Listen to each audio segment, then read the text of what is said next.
lead this discussion. You know that, right? This I'll is back, I'll back you up where I can, but yeah.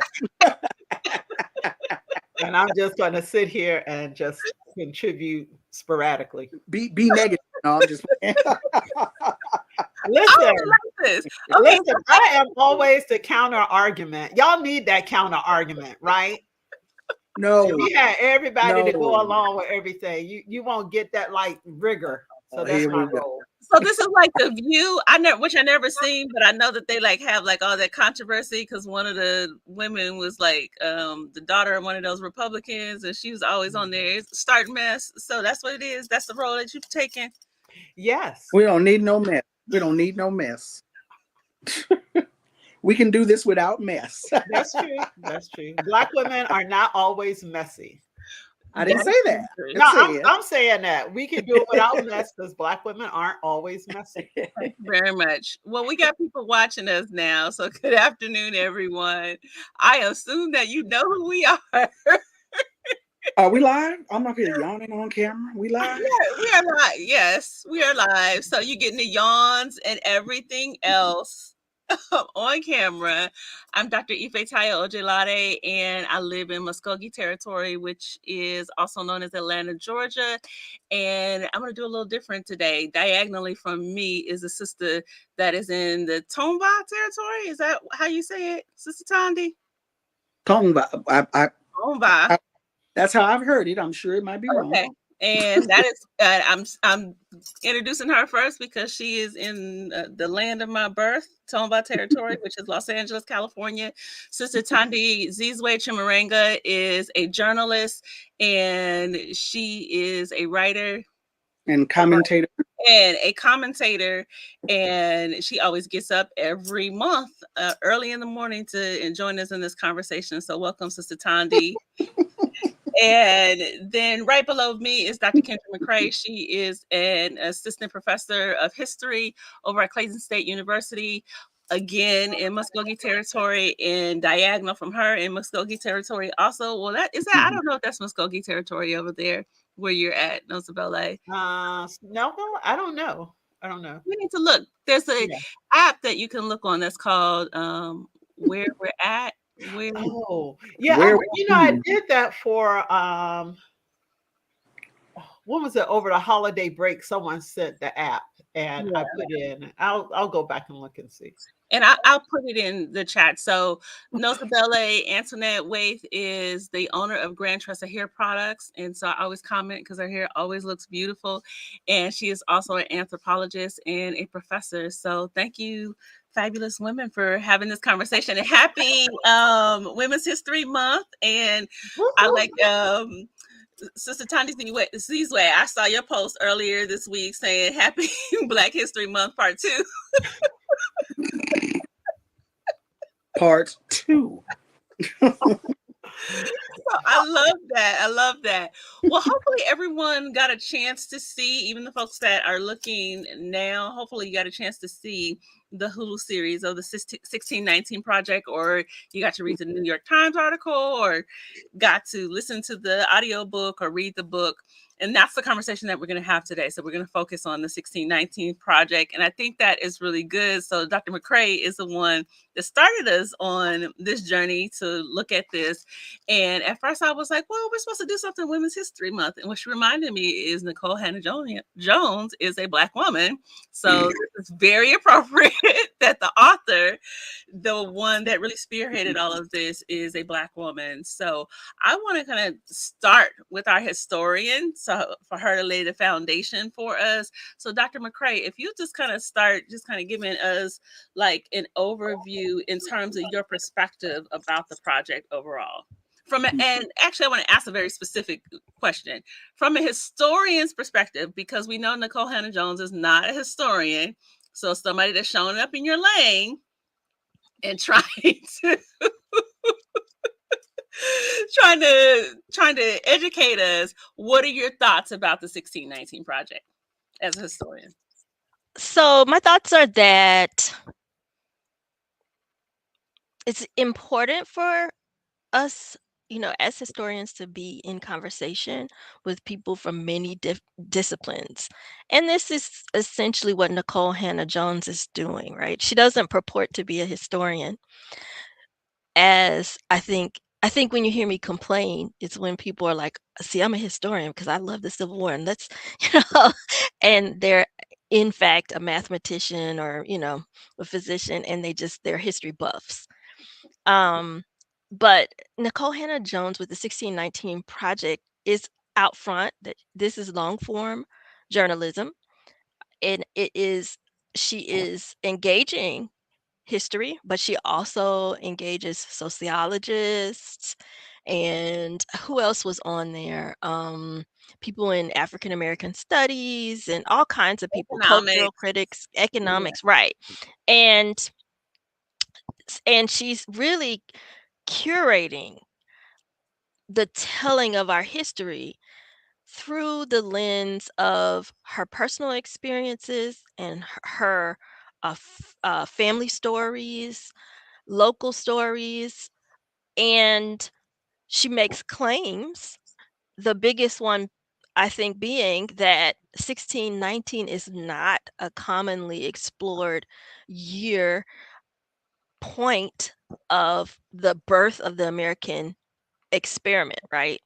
It's always 1776, but even people look at 1620, the landing of the Mayflower, but that's a year after 1619 when as far as we know, first documented um, Africans were landed in the British North American colonies in Virginia, Point Comfort, Virginia. And so she looks at, in particular, she does take a critical race theory approach, right? She looks at history and she draws out the evidence to show how important this date is because it informs so much of our present circumstances. And for that, to quote the great prophet Tupac, I ain't mad at her.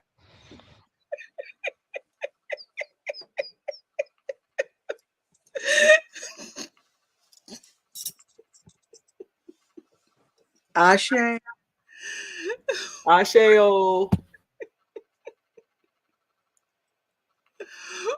Tani, what are your thoughts? What are your thoughts from a journalist perspective? Because Nicole Hannah Jones is your, Well, your well, colleague. well. Hold before we get to that. I want to hear some more from Reverend. I mean, Dr. McRae. Come on, you got come on. Yeah, I ain't mad at her, but what you got after that? Okay, so I got the audiobook. I read some of the articles that were part of the 1619 project. The audiobook I'm still working my way through. And I looked at the series on Hulu. So I think the series does what it's supposed to do, which is bring these stories to a broader audience in a more engaging manner. Because it's not just history, like I said, it's art. You got some dance in there. There's a whole episode on music. Um, you've got poetry, right? Essayists are included, and so it's definitely a much more engaging take. I always tell you this, you ladies, this. Sometimes I struggle with reading the latest history, in particular history that's for popular audiences, because I find myself getting distracted because I'm looking for the needle in the haystack of what I don't know already. And like I can't have a watch party with friends and family because I'm always like shouting out, and then they're gonna say this comes next. And they're like, you are so you're terrible, we don't want to hear you talk over the experts. Right? And so I'm searching for this new information, the data, the new take on the story, and sometimes I just get distracted, so it's a lot more work than you would think for me to stay focused. So I wasn't super focused on the book. It was just like a sidebar for me. But I really got into this series in particular because you asked us what we should feature for Women's History Month, and I said this. Yes, it's conceived by a Black woman, journalist, and it's underwritten by a powerful Black woman in media, Oprah Winfrey, right? So this is in particular women at the center of telling African American history and making commentary on our present, how the history informs our present, and then how um, they're even making developing visions for the future and how it can be a better future if you just listen to Black women, right? And so I did again. I appreciate her for bringing, so many of the conversations that we're having inside these classrooms, like the one I'm in now, that are closed, right? If you look at it at the rules and regulations, I'm not supposed to let anybody in here in this classroom that hasn't paid. So these are really closed conversations that we can tend to have. And Nicole Hannah Jones and Oprah, Hulu, they're bringing these conversations to a much broader audience than I could ever reach. Um, but it is from a certain perspective, right? When you when you start to view it, right, before you read, you must understand that this is from a certain perspective. And even though there's all this, like conservative backlash, as if this woman, this idea of divisive concepts, right? This woman is writing a story that is divisive, right? By telling the truth. She's just truth telling, like Ida B. Wells, right? Like Ida B. Wells Barnett. But the message is being received and spun as if she is broaching concepts in a divisive manner. And that's that in part, that's from the perspective of people who think that the purpose of education, the purpose of history, is to, in particular, public education in our schools, K-12 and beyond, is to develop patriots more than to develop, a critique and critical thinking. And I actually heard that out of a pundit's mouth yesterday, that the main, if we're not developing patriots in our classroom, then our this experiment in democracy is a failure. And so never once does he say, I think people should be indoctrinated, which is the suggestion when you say there's only one purpose for education. And so patriotism, and teaching American exceptionalism trumps truth telling.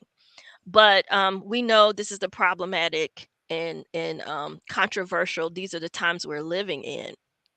Um, Even still, I think a lot of the people on this call can see how this is not, her claims aren't far off the mark, because at every turn, what she's doing, and she says it kind of up front, is examining how, like, these, African Americans are really perfecting American democracy.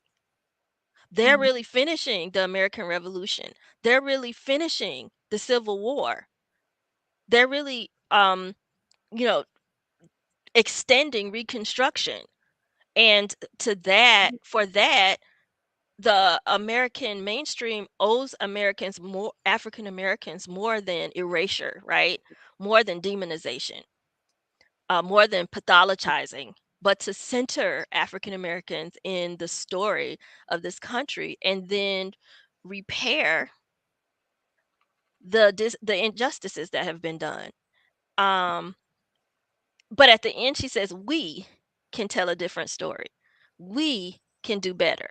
So she does not say, you can hear her perspective. You can hear the ambivalence in her perspective, because sometimes when people are saying we, that she's featuring, we means Black people, right? African descended people. But then in the end, in the last episode, she um, presents we as Americans. So we, people on this call, and everybody else are responsible, are and able to tell a different story. And for me, I don't know that that's enough. I always say in my classroom, let me stop talking in first person. And I remind my students, you know, d- I think some of this demands some third person perspective. and I'm not necessarily always willing to I personally, I'm not always willing to kind of spin around and say, we, this is our burden to bear, this is our we need to tell a different story, because I'm not always sure that in all this marginalizing and all this silencing that there really is a cohesive we, right? So then let's explore what this is. And then I think another, from another perspective, is that even though the whole series opens up with what looks like maybe an Ifa type ritual. What ritual? I don't remember. Oh, you At mean the because very beginning when they're at no, the beach. are those what are that's a ring shout though, right? No, not the No. ring shot. The It was very, at the very beach when episode. they were seemed like they were making an offering. Yeah. Oh, I missed that. How did Yeah. I miss that? I gotta Mhm. go back It and was, look. It was an offering to a gay my God that was being made at the Yeah. beginning. mhm. Of course, the Olokun priestess would pick Mhm. that up. I didn't see that part. Yeah. Um, the whole the we thing is problematic for me, but that's just personally speaking. But were you finished, Kenya? I mean, I just had one, point to make about that. There was a point where she was questioning race, right? And she was essentially focusing the whole episode on race, was I think unfolded on the premise, hinged on the premise that race is a social construct, right? But it's not said like that, it's not ham-fisted. It's very, very deft, the way she does it. But one of the main conclusions is that race is stupid. It's just stupid, right? The way Americans do it and make you sign on the dotted line is, it's just silly, and this is why. And for me, I think that conversation should be more nuanced, because yeah, we can get into that, Yeah, but that's a for tough one. me, yeah, I understand what you're saying when you're coming from the premise of the one drop rule and all this kind of stuff, racially exclusionary laws and social practices and things like that. But the flip side, Du Bois writes about it and everything, is this is also a way for us, has been a way for us to connect, because and particularly connect across ethnic lines, linguistic groups, nationalities. And so I'm not so quick to write it off as essentially only silly. Yeah, Yeah, I have that's some it. thoughts about that, and I'll tell you later on. And I do want to jump in later and talk about from a psychological perspective what you were saying is the backlash. But Mhm. Tandi, jump in from a perspective of a journalist. Okay. Well, unfortunately, I wasn't able to. Half of it was I couldn't get to it. Other half was I didn't get to it. I started watching last night. I got through 4 episodes, so I haven't watched all 6 of the episodes. But I I do appreciate the effort by Nicole Hannah Jones. I got notes, so this is gonna it's not gonna be as well thought out as it's Dr. McCrae's. But I just wanted to talk about the things that struck me. So first of all, it's of course, 1619, the quote unquote landing of African people in this British colony. She's talking about quote unquote the starting point for us here. She's making the case of how we are foundational to this country, that we, and based upon that, this country, this land is ours. This is an old fight. This is an old fight. Hmm. And as old as that fight is, there's also the fight of African people who I don't want nothing to do with none of y'all. I want to go back to where I come from. I'm sick of this. I don't like you. I don't like this land. I want to go back home. I shouldn't be, it's an old fight. Just so the fight to remain here, to get quote unquote what is due us because of by virtue of our presence, how we got here, what we have contributed, what has been taken from us, but also on the flip side of that, because of what we have experienced, we want to go. We want to be returned to where we were, or just let me go someplace else where I'm not fettered and not bothered with you. So, like I said, this is an old fight, but we're being presented with the fight of uh, want to stay here, belong here. I have something here that I'm claiming, and I understand that we have every right to feel that way. But like I said, we've also sought separation. Um, and I think that what she does, I don't know if she knows she's doing it, because again, that whole emphasis on the we black people, and then this we Americans. You know, I come from the Malcolm X tradition.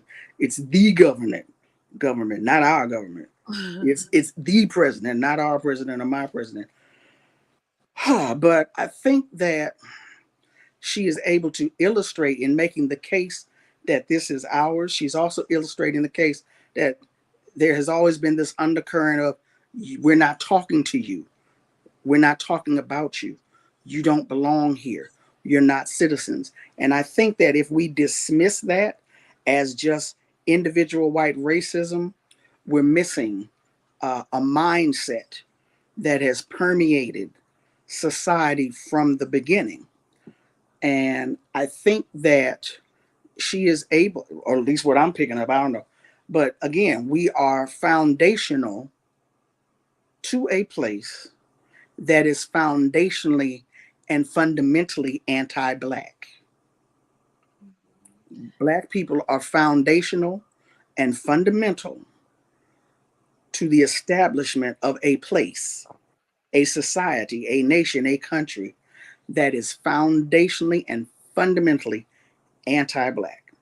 And I think that if we understand that, we're able to leapfrog through history from 1619 to 1970 to 1971 and understand why the Black Panther Party is leading a coalitional effort to have a revolutionary people's constitutional convention, saying that this stuff, I started to cuss, this stuff needs to be redone. We need a do-over because it's funky, it's ugly, it's nasty, it ain't working. So there needs to be a do-over, and it needs to be quote unquote done right. Because what we've been doing all along, it shouldn't have to be this hard. It shouldn't take all this work. It shouldn't be this bloody. This is crazy. This is ridiculous. This is putrid. This is rancid. We need a do-over. And so, again, even with the Black Panther Party effort, we see these constant episodes throughout history of Black people trying to make this place work for us and by extension for everybody else. That's a long, tiring fight. I know I'm tired, and I just watched the thing. I ain't even been out there in the streets. I'm just watching, and I'm tired. Like, good God, reading the history, watching it on TV. I'm tired. But anyway, that's so. This is episode 1 talking about democracy, the ability of everyone to participate and to receive benefits from that participation, receive benefits just by the very being of being here, quote unquote, of being a citizen. I appreciated her in episode 2, the centrality of Black women and what we deal with in our existence historically, and how we're able to trace that line through history right up till now today. When you look at our condition, specifically around birth, infant and maternal health and mortality. And like I said, these are notes that I'm coming from, but I'm trying to go through them quickly. But I think, again, yes, she's raising conversations and she's raising terminology in this series, in this visual series, that everybody ain't gonna read the New York Times. Some of us are going to purposefully avoid the New York Times. Some of us never heard of the New York Times. We can't get to the New York Times. It's a paywall. But you got Hulu, or you can get to Hulu. All you got to do is share a password. Because it's gay. You're going to because of you that they're going to stop us from being able to share the password. I'm saying you're not supposed to say that out loud. No, what I'm saying is that was something between us, Tondi. You can share the password for the New York Times to get through the paywall, But how many people are begging for that password? You know, I did. But the point being, not many people are begging for that. But on Hulu, you get to see your show, so you know that people are sharing passwords. So you've got Hulu right there, so you can click on it, and there it is. And she's talking to you about the innate enslavability of Black babies. She's talking to you about how out of a patrilineal and patriarchal society, even before we even get to that, the availability of Black women's bodies for white men to do with what they want, and that little complication that comes from that, such as pregnancy. Usually a complication, but now it's an opportunity for profits. Innately enslavable. And so what do you do with that as a white man, where you coming out of a patrilineal and a patriarchal society where the children are supposed to receive your benefits? But now you got all these half Black babies running around here because of what you have done to Black women. You decide now to flip the script. The condition of the mother will now will now create the conditions for the child. Not that I'm a white man and I'm free writing 21. Oh, your mother was a slave, you will also be a slave. And so looking at the way she presents this to us, how Black women have always been blamed for the conditions of our community.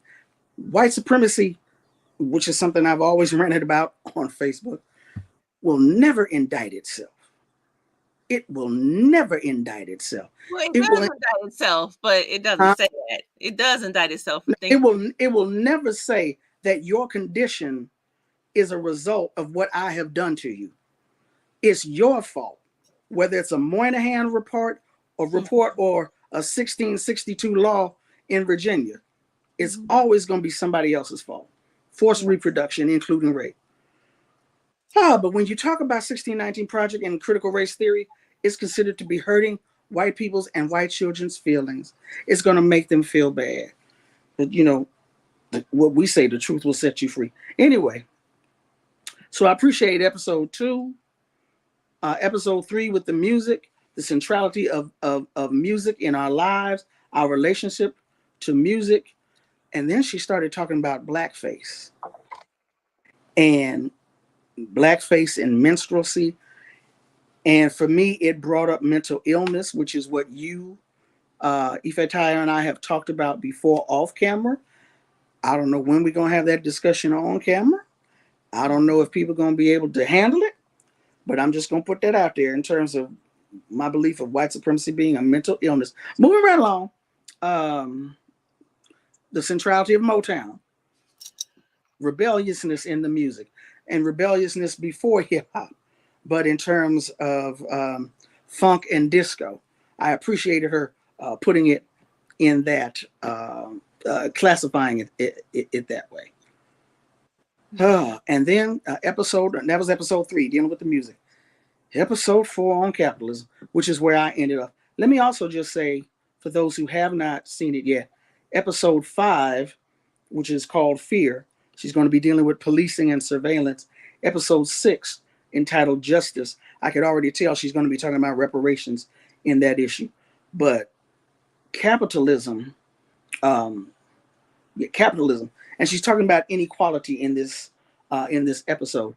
And I was so happy that she did what a journalist is supposed to do. I think she's been doing all along what a journalist is supposed to do. Not only bring information, but help us to understand. So she asked the question, what is capitalism? Because we throw this word around so much. You selling CDs out your car, or maybe some other good that you may or may not have produced yourself, if you know what I mean. Or you just a capitalist. I'm trying to get paid. Or you just a capitalist. I got bills to pay. I have responsibilities. How else am I going to do that?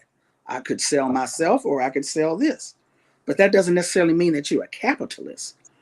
And one of the persons that she asked about this question is Robin Kelly, who is one of the leading, he's a historian by trade, but he's also one of the leading theorists and writers that we have out there talking about the existence of racial capitalism. Capitalism is racial capitalism here in the United States. Hmm. I got Esty here. I got Nosy Bailey. I don't want to keep talking, but I just these various notes that I'm taking. I appreciated the series, even understanding that it is coming from that perspective of this is ours and we need to claim it. Whereas I'm tired, it needs to be a do-over. Absolutely needs to be a do-over. And let's give some equal time. Maybe not in this series because that wasn't the purpose of this series, but somebody needed to do a series about how I think there was a book, Arna Bontoff's Any Place But Here. Whether we talking about Kansas, whether we talking about moving out west to California, whether we talking about going out to Haiti or to Cuba like Martin Delaney, going back to Africa, there's always been that other train of thought in our history that we have worked toward, even as we are clear that we have something here that belongs to us. And I'm gonna shut up. Go ahead, Nosabella. I was gonna go to Esty next, but I saw you took off your mute button. So Oh, you can go ahead to Esty. no, go. No, I you want to get say excited. that I really appreciated the series, right? I appreciate all of the work that she's done. However, the narrative style for me was kind of problematic, right? And I think is kind of what both you and Jamili said earlier about the inclusiveness of it. And I also wish that it was structured a little bit differently. I understand why those categories were important, but to me, it seemed haphazard in terms of justice and fear and race and capitalism, so I wish that the episodes were kind of structured a little differently to make more of a cohesive story.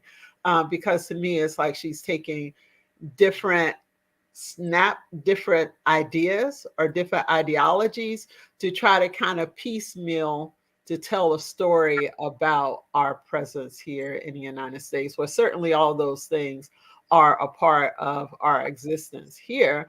I wish it would have been structured differently. I stopped at the episode on race because, as I said before, the narrative style, I really just can't get next to that type of narrative style. But I am interested when she mentioned capitalism, if she mentioned slavery at all. Oh yeah, Because that was good.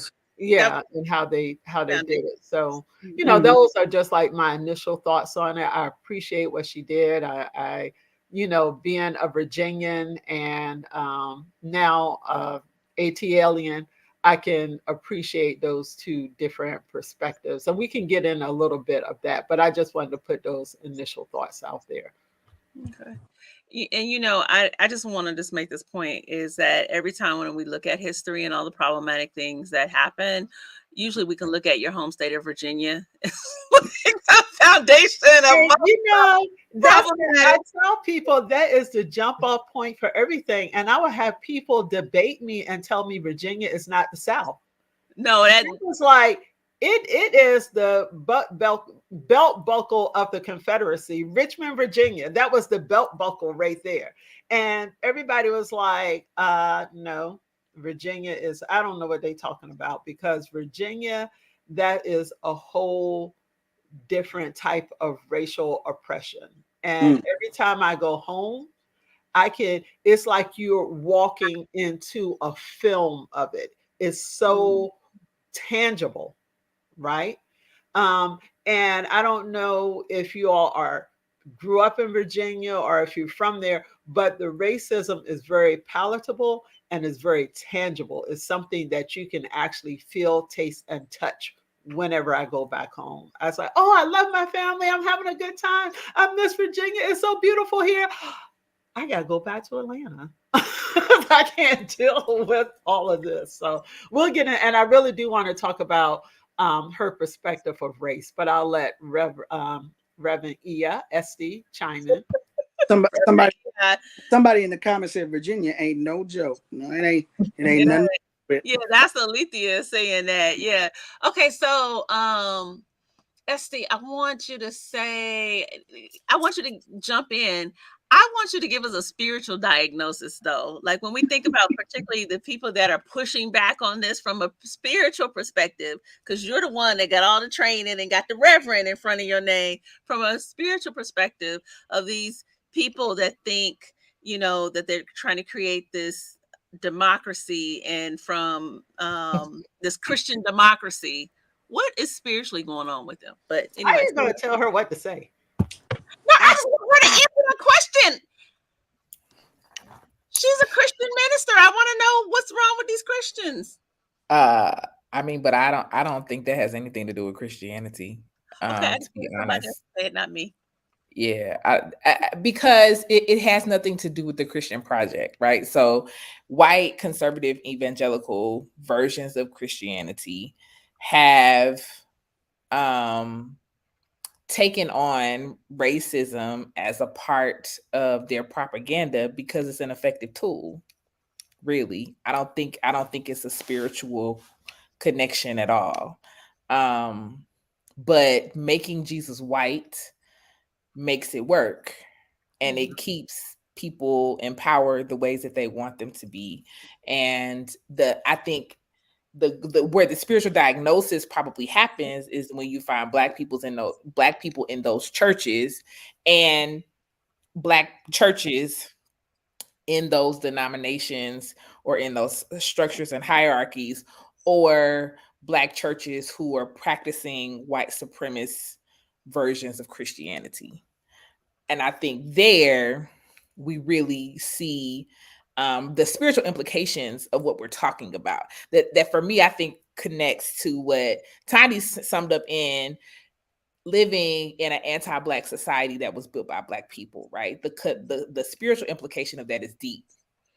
It's confounding, it's confusing, it's disorienting for all of us because um you can't quite ever find and locate yourself while being surrounded by yourself. It's a strange thing.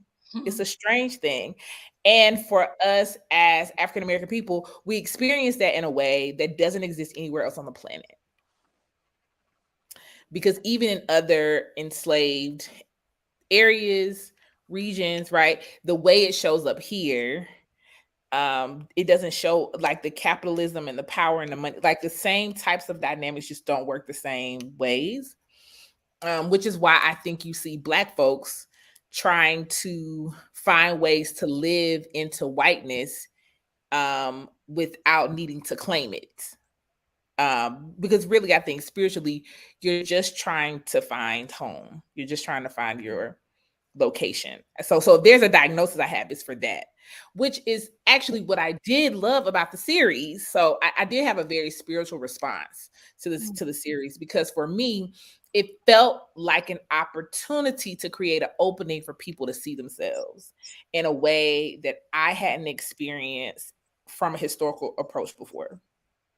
It felt humanizing to me that she did take this narrative approach, even though I also felt that it didn't lend itself to a cohesive story. I didn't feel like it lended it. I felt like if I didn't know most of what she was talking about, I wouldn't have walked away with a clear thread. Like I wouldn't have been able to connect. Like, what does this even have to do with 1619? Like, I want her to answer answer that in a very obvious and clear way, like just kind of to wrap it up or put a bow on it or something. I felt that was missing from the style. I felt the style, you lost some of that you would get from something, maybe from a more chronological order, or maybe from a more academic approach, right? I just felt like that ability for people to be able, because I do think that part matters too, to be able to kind of walk away and say, this thing happened at this time that connects to this thing that happened at this time, and that's how we get 2023, even if it's just general. But I don't even think you really get enough connective tissue between the thematic and narrative approach to be able to do that if you don't already know the history. But I do think being able to tell the story of your daddy and his transition, and your uncle and his transition, and your cousin and her inability to make a living wage, right? And, stories around fertility and maternal health, and to connect all of that to the fiber of the American experience and the structure of the country, I do think for the spirit lends itself to a really important experience of being able to locate and ground yourself in your own space, in your own physical location. And I don't think I've seen a project do that as well before. So I think if there's a diagnosis there, I would say I think the project itself spiritually grounds Black folks. It helps us to locate, and I think you would also be able to locate the people around you in a different way. And I think that matters, right? Being able to understand how this sacred memory in our bodies is working against us in maternal health. I don't know that at large in mass we're having the conversations that help us understand that sacred memory connected to our sacred lands, and why we can't keep our babies in our mother's earth side when they come. Mm. um I think that matters to the spirit, and I think that matters to the body, and I think that matters to the culture. I was really glad to experience that. Mhm. Yeah. I liked it. I didn't get to all the episodes. One of the things that I keep bringing up, and I keep bringing it up because I think it's important for as African people for us to think about these things, is it was very difficult for me to start watching the series. I had a lot of dread. I've had that up to here with Black trauma porn. And so I really psychologically had to get myself together in order to just click the play button. And when I started looking at it, so I missed the whole Yemonja offering. I would have loved that. Seeing the goddess offering. The first thing that I zoned in on was the ring shout. And it reminded me of the connections of this very African American experience that has this very African origins. And the fact that she started talking about her daddy, that just made me be like, oh, I like her. I just like that. Even though there was one point in Tiny, I was feeling you this morning in our chat when you were like, but where her mama at? So I'm like, we giving birth to him, but then the whole series, I'm like, where the mama? Okay, but can I respond? Can I And, respond? and, Can we and, make it? hold on. And we found out where the mama was, didn't we? Because it I was in think the last one. Yeah. I saw the dad and the dad's story as central because she tells you she sees herself as Black, right? So, in a way, we know that the maternal energy, the maternal figure is significant for any person of Mhm. any whoever you are, right? But she was very clear that I see and understand myself in the world as a Black woman. And so I thought for her, she located herself more in her father's story and in her father's narrative. And I thought that was important too. And for me, that was also why I liked it, because I just think making those kinds of things obvious, and as an academic, Mhm. I think I just thought that was a really important thing to name and say and make space for. And I also felt like it made it approachable. But I also think that, and I'm not. This is not to throw shade at Nicole or at anyone else, but I think that it's important to state, to name that she was able to do that because of that Black woman grandmama. Even if Mama's family had not disowned you, which in her case, the white Mama's family did, because Mhm. she was in a relationship with a Black man. The Black women in the family gonna gather you up pretty much, and because of grandmama and aunties and cousins, she's able to be embraced by other Black women and see herself in those Black women. She may have had an identity and seen herself in the white side of the family in cousins, but that opportunity was not there for her. because the family had disowned. She said, once the kids are grown, once the children were born, the grandparents came around, but we still don't hear anymore about what happened with that side of the family. So I think it's important that, like she said, she went to not even her grandfather, her her grandmother, her father's mother. So I think it's important to just acknowledge that Black maternal. Yeah, And and I I wonder, want to I just want to say this one thing, and I don't want to I don't want to. I agree with you, and I didn't want to dismiss that. I mean, it was just like before I had any understanding, I was like, well, where's her mama? And then I'm like, oh, okay, I see what's happening here, and this a whole other conversation. I don't know that we can have this conversation, but I do think we have to. I think it's important for us to even explore this idea of identity, because I Mhm. know that there's some people that describe themselves as multiracial or biracial, and then there are folks. I have people in my friends that have white mothers, and they're like, I'm Black, and that's a whole other conversation that's not for here. But one Real of quick, can I yeah, jump in go real quick? ahead. The episode on capitalism, she talks about how brutal the form of American capitalism is, and the brutality not just of the plantation, but of, again, capitalism. She um, gives particular attention to Amazon and the fights for unionization I in love that. Alabama. I love that. Wonderful, in Alabama and Staten Island. But what I wanted to say was, when you're talking about our foundation here in this country, when you're talking about the brutality of enslavement, the brutality of capitalism, I, like you, found the series thus far. I didn't get to policing yet. I don't want to use the word enjoyable. I could stomach it a lot better. I was looking at some of these stories on SNCC and the civil rights. I was more traumatized by them than I have been by this series. Mhm. That stuff was traumatic. yeah. So I was able to, again, I don't really want to use the word enjoy, but the episodes I saw this for, I wasn't assaulted with trauma porn. I Yeah. wasn't. I was not assaulted, even though she's able to talk in very clear, understandable terms about how brutal our existence has been here. Yeah. And I think she did that because wanted to make it marketable to people who didn't know anything about it, to probably make it more palatable for a larger audience, for them to kind of like consume it, because it really was, in some ways, a gentle retelling of our experiences.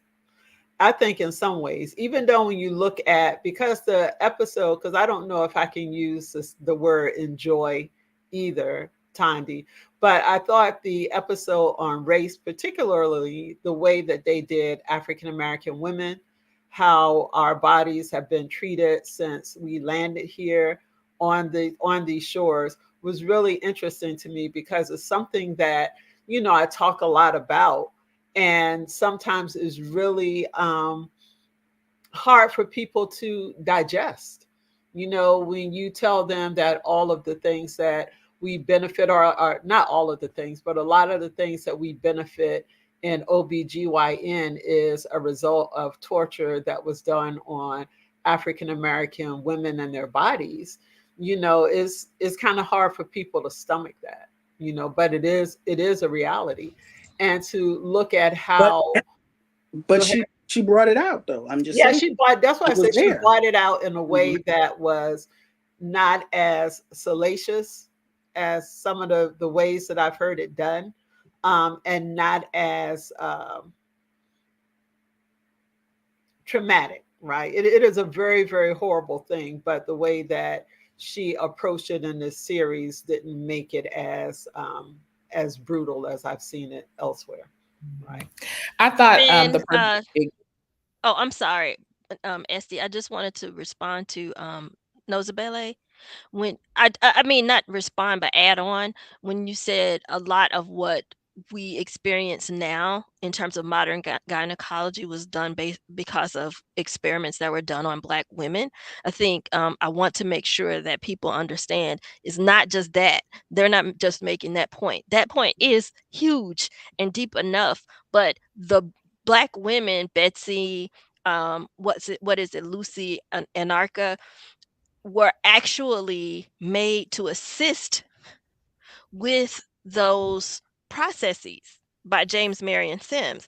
So they're being like they're being used as assistants. So basically what um Deidre Cooper Owens calls them is medical super bodies, because they're not just the experiment, they are also having to give their own knowledge and their own labor to this and get no credit for it. No, not even receive any credit, but just be co-conspirators in a way. When they talk about the experiments that Sims did and how he would in some cases get the newer people hooked on morphine just to take it away, or he would give the other people, the assistants, morphine to help with the pain so they can kind of corral the new people. It was a whole bunch of craziness going on that I had to have lasting legacies. So I'm sorry. I was laughing, but I was not laughing at you. I was thinking about, and I'm not even sure which episode it was. I'm sorry. You have to. I laugh at the absurdity. There's this one part in the series where an expert is talking to Nicole Hannah Jones, and all she's doing is just shaking her head. I was like, yeah, that's the black woman mark right there. That's all she can do is just shake her head. She ain't cussing. She ain't crying. She ain't just. She just keeps shaking her head. Sorry about that. No, I just wanted to I want to acknowledge that Dr. McCrae has to leave, and then Reverend Esty wanted to say something. Dr. McCrae always got to leave. What? She said she got a meeting. Can we let a sister have a She meeting? out here being Dr. McCrae. Doctor. Right. She clearly gathered all of us from the beginning. So Asha, go ahead to your meeting. Go ahead to your meeting, sis. Thank you. And I'm sorry I cut you off. I want to stay and hear what you have to say. I'm gonna be late. I was just going to say I loved the moment with the elder who she interviewed, who had been fighting for voter rights, and I thought that was a gem of a way to handle being clear about the brutality and being explicit of holding space, right? Like allowing him to tell his own story without having to cause us the trauma of reliving, but to hear it clearly and plainly, and in moments where he might have even shied away, she would say, "Do I hear you saying that they hung you upside down?" And then giving him the space to be like, how, elder, and what can we do? I just thought that was handled so beautifully, while also being clear with us what it really cost us, and what really happened. Right. And I thought the power of that kind of truth telling was really, really transformative. I think that if my cousins who don't do the work that I do, who haven't gone to the schools that I've gone to, but my family and my same age, not the same, I think if they were to watch it, which I've encouraged them to do, I think they will be able to have a greater nuance and a greater clarity for moments like that than just being able to say, "Oh, I watched another slave docuseries and I know they beat us," and I'm not saying that to trivialize it, but I think there were moments like that where she handled the complex with grace and clarity and intention. I saw an intention in this that I don't know that I've seen on all projects, that I really think was a thing that for me brought it together. And I really appreciated that, because when she talked to the young lady who lost her daughter, and when she talked to him, you can see that it was a real empathy and a real connection that I don't think that, and to me, I felt the sincerity. because at one point you can see in her eyes, and she was like, "Oh, I'm so sorry that happened to you." And how many other times people would just hear their stories and people like, "Yeah, this happened to me," and they'd be like, "Oh, yeah, that happened," but no one ever acknowledges that. I'm so sorry that was the first time I've ever heard anybody say that when anybody have recounted any of the horrors that they went through during the civil rights period. And I haven't seen everything, Dr. McCrae. History is more your purview, but I've never heard anybody say, "I am so sorry that that happened to you." I just need to point out just the dexterity and flexibility of Black women, because we can make a point, we can be analytical, and we can be stylish as hell. So notice Nosabelle got her thing showing, shoulder showing, and everything, looking real stylish as she makes that point. Let me just say this, and I want us to get ready. I know we can go on and on and on about this conversation. I want us to get ready. We started late, so we can go. Okay, all right. I just, one of the things that I just want to point out is, as I thought about this, so at the point where we were talking about voting rights and the elder that was hung upside down and defecated on himself, as I get older, I look more and more like my mama. So I see creases in my profile and everything looking like my mama. And I just remember just turning my head, and I knew I was looking like my mama. And I just was shaking my head. Because and I'm sure I put something ugly in our chat, because there becomes this point, again, if I'm putting on my psychological hat, that I'm just like, what is wrong with you?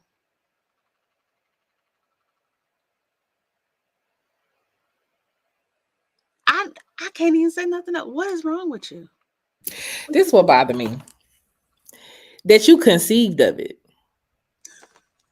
You like, came up with it. Come in your damn head. Like, the fact that they talked about it, and I was like, who comes up with that? I remember one time, and I won't say this I won't say what happened because it was so traumatic. I was in Guyana, in South America, back like in 2017. And there was an expert, Dr. McCrae is one of your old professors from Jamaica. Refresh my memory, her name, historian, specializes in Caribbean women. In reparations. It's on the tip of my tongue. Starts with a V. I'll look and come back to it. Yes, but anyway, so she was talking about, because I mean, if anybody knows about enslavement, we know that the Caribbean was perceived as like this breaking ground. And so she gets up there and she says, in front of a group of like 300 Black people from all over the world, some of the stuff that they were doing to folks in the Caribbean. And I remember, as a psychologist, and I won't tell you, I looked around the room and I remember going up to one of the organizers and I was saying, this is dangerous. You all need to prep people before you say this kind of stuff, because I was like, there is something wrong with your soul, with your brain, with you psychologically. If you can think that you should do these things, if you come up with these things, if because somebody wants to vote, you incarcerate them and put them on death row, and then you hang them upside down to torture them and let them defecate on themselves because they want to vote. Something wrong with you. That's my diagnosis. And I don't know. But it's not just voting. I think that was a part of the point. And I think it's a point that bears repeating, right? It's not just the vote. It's the power and the overwhelming amount of power that white supremacists want to have and to hold over people. And I agree with you, Reverend Esty, about how discombobulating being in this kind of position is. Because you would think, oh, well, y'all don't want us here, so we'll leave. No, we don't want you to do that. We want you to stay in a position where we can dominate you, exploit you. What were you saying? Oppress you. Oppress. Right. But the oppression is not the point. the overwhelming power is the point. The Mhm. exploitation, I think they that on the 1619 project, this point was a clear one.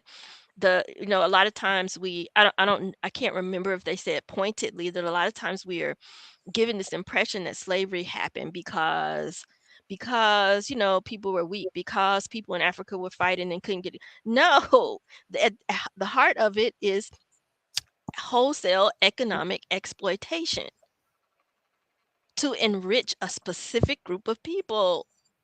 Mhm. So the voting was never the point. The enslaving wasn't the point. The oppression was the point. The point was having overwhelming power and dominance. Yeah. Yeah. And so again, my thought is there is something wrong with you if you feel like you need to dominate other people. Just think about this American experiment. I'm not an economist. I got a little tiny undergraduate degree in business, don't mean nothing. So I can't figure all of this out. But let me tell you this. With what you're saying about this power piece is the point. Because if you really wanted to like keep Americans like lulled into passivity, you would raise the minimum wage, let everybody have health care, let everybody have, be able to buy a house and, with a white picket fence and have 2.5 kids and a little dog. They could literally do that and have millions of people just completely passive. But you have a system that is completely greedy where you got to dominate everything from the West Coast over there where Tandy is to the East Coast. You got to have McDonald's. And you got to have all of these, a few group of people that own all the McDonald's, but all the people that are doing all the labor don't make no money.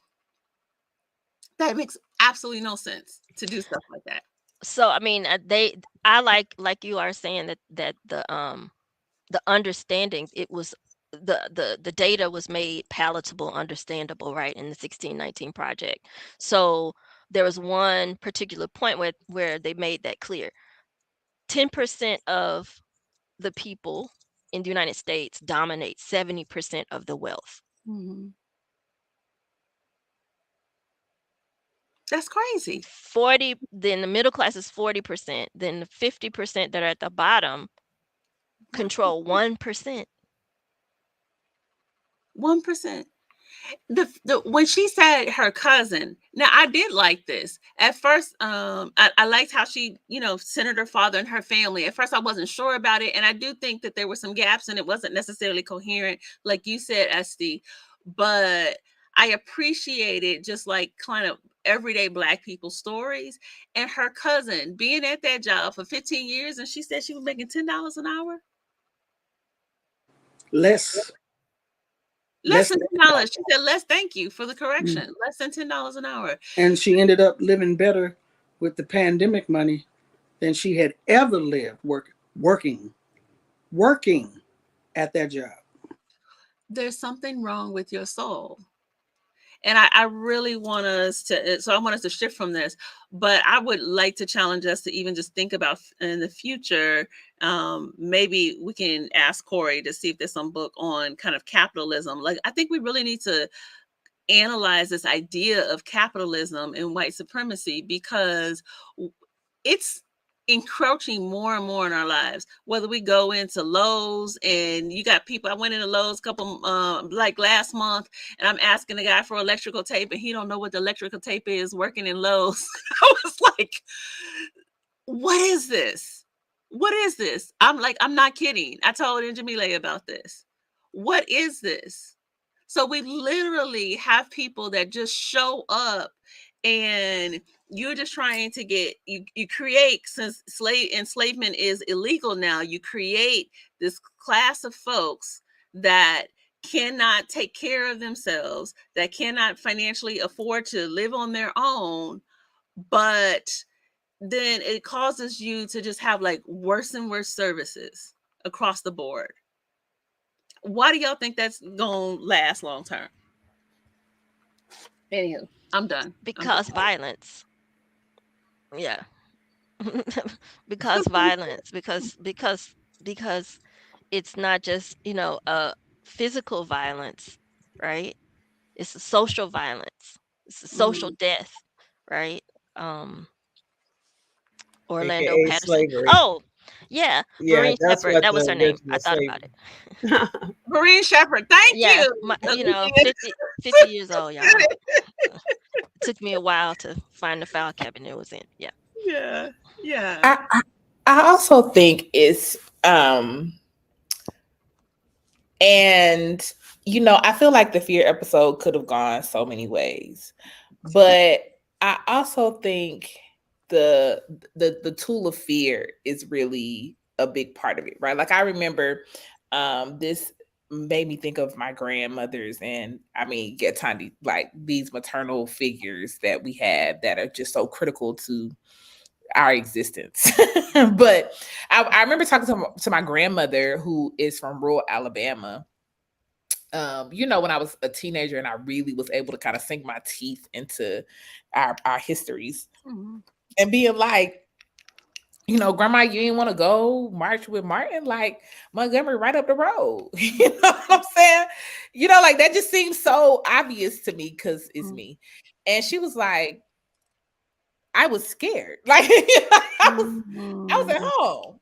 Right. Like I wanted my husband to come home from the war. Like that's what I wanted. Mhm. And unapologetic about it because for me, I had never really before then considered right the everydayness of that kind of terror. Mhm.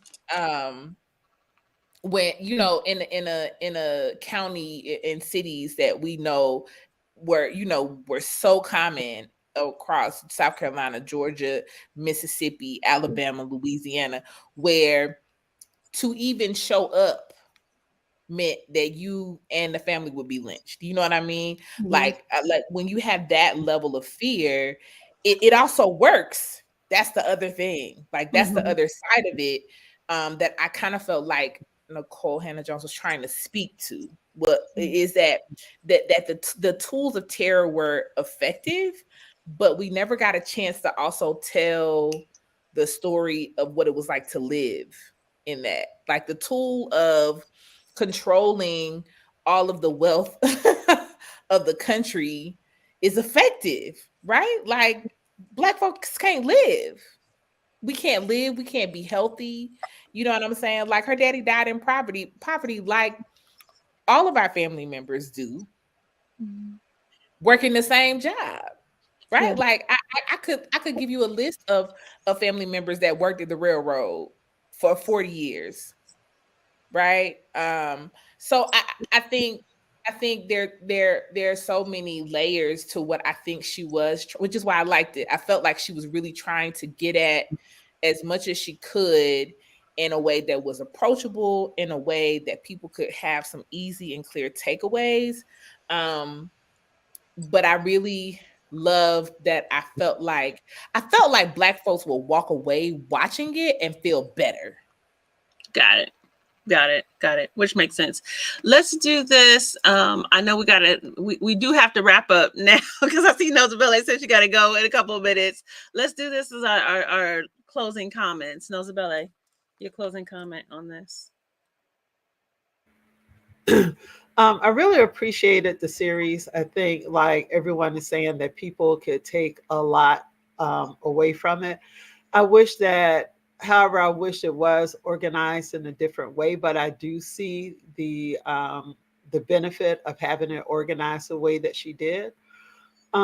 One of the things that I know just coming from this conversation alone, that at some point it would be really good for us to talk about race and racism, because there are a lot of things that she mentioned in the episode that we need to dig deeper in. We need to talk about the racial wage. I don't know if people really remember that, I understand that, and that's so important.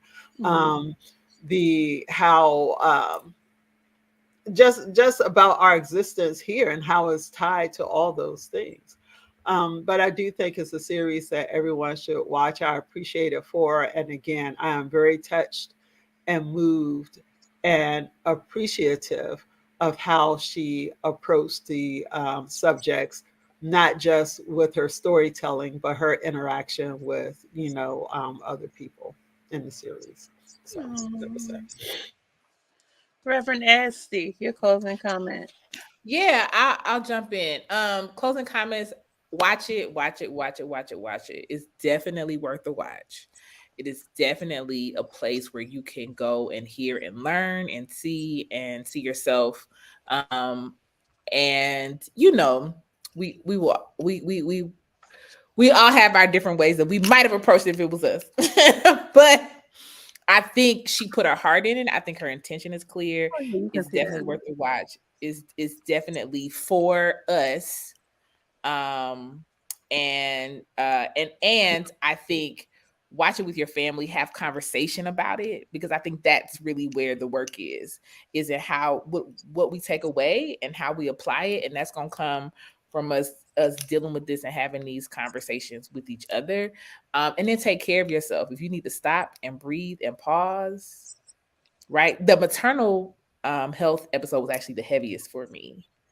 Like the conversations and the stories around fertility, because these are everyday stories, and we know these women, we know these babies, but we don't always have the space to understand or to even see the connections with how our community experiences this in the way that we do, unlike any other one, even in this country. So it's okay to name that, take space for it, take time. Um, and let it move you. Let the ancestors move through this project, because I definitely think they are. Okay, sounds good. And Sister Tandi Chimaranga, last comments on the Hulu series, the 1619 Project. If you haven't seen it, you should see it. It does have value. I think that it opens up conversations, brings forth information that is necessary, and that you can have a conversation about. I think that it's a useful vehicle. Um, Having said that, I understand that it is a product that is designed specifically, I believe, to make the case for, this is our country. This is our land. We have a right. And I'm tired of making that argument. I am tired of us petitioning. Yes, we have a right.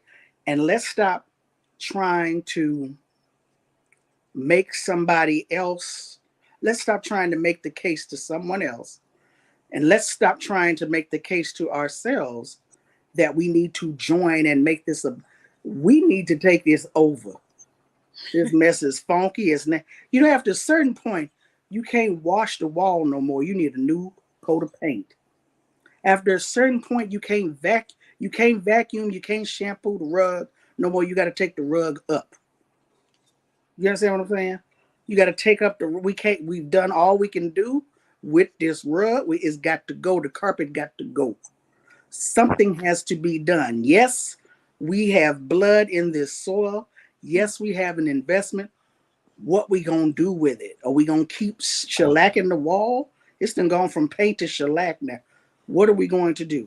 Are we going to take over control and do what needs to be done? Or are we going to continue to try and work with others to perfect this project? I'm tired of that. But please, no, seriously, watch it. Definitely watch it. Definitely watch it. I do think it was worth watching. I think I started listening to the book. I haven't got through it yet. I think the book is it's obviously more expensive, so the book is worth listening to. So I appreciate the effort that Nicole Hannah Jones put in this project. I mean, it wasn't perfect. None of the things that any of us do are perfect, but I think it's worth engaging. So I see Lisa Hayes. She was saying that she has the book and she hasn't read it yet. So if you haven't read it, then I definitely encourage you to do it. Listen, for those folks that hung out with us for the whole hour and 22 minutes, thank you. Well, hour, because we were late. Sorry about that. We were getting our lives together today. We are here every Friday, every first Friday of the month. Again, my name is Ife Tayo Ojelade. I am joined from Los Angeles, from the Tonba. Oh, okay. I was going to say, I know you know how to pronounce my name. For now, it's Tom, until I can get the Tomba actual pronunciation. Tomba. territory with Tonda Zizwe Chimaranga.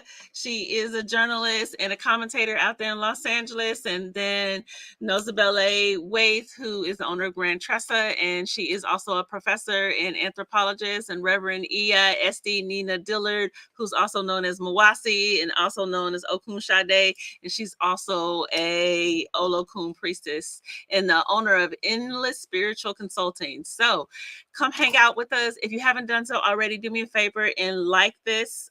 Whether you're watching it on Facebook or YouTube, please share it. Please comment. That's the way that we actually get more exposure. So come and hang out with us next week. We'll see you in April. Take care. Next month, not week. Next month. Next month. Thank you. And check for those previous discussions we've had, like on Zora Neale Hurston, the Woman King, etc. Yes, and I'm gonna have Base repost them and ask her to repost them. So definitely, because we've been doing this for a couple of years now, so we've got lots of previous discussions. So take care.